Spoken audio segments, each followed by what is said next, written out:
Tahu nggak di Perjanjian Lama ada berapa buku? Ya, ada berapa buku, suster? Nggak ada suster di sini. Ya, ada 46. Ya, jangan lupa ya, ditanya 46 ya. Tahu nggak dalam tradisi gereja Katolik buku Perjanjian Lama dibagi dalam berapa bagian besar atau dibagi dalam berapa kelompok besar? Ya. Dibagi dalam 4 bagian besar. Ya. Bagian ini apa saja, Romo? Bagian yang pertama atau kategori pertama ini disebut sebagai buku-buku Musa, atau yang disebut juga sebagai hukum atau Taurat. Ya, ada 5. Ya. Yang pertama Kejadian, Keluaran, ketiga Imamat, keempat Bilangan, dan terakhir Ulangan. Iya. Bagian kedua itu biasanya disebut dalam kategori buku-buku sejarah dari Yosua sampai Makabe. Ya, jadi ini cerita bangsa Israel, sejarah bangsa Israel yang mulai menetap di tanah Kanaan sampai kedatangan bangsa Yunani, ya, bangsa Romawi. Ceritanya panjang, ya.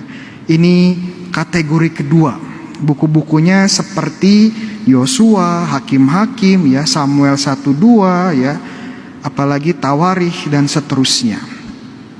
Kategori ketiga ada yang tahu?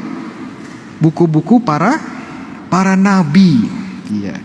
Jadi yang pertama hukum, kedua buku-buku sejarah, ketiga buku-buku para nabi. Siapa saja isinya? Ya, ini juga dibagi 2 lagi ya. Ada nabi besar sama ada nabi kecil ya. Nabi besar ada berapa? Ada 4 juga.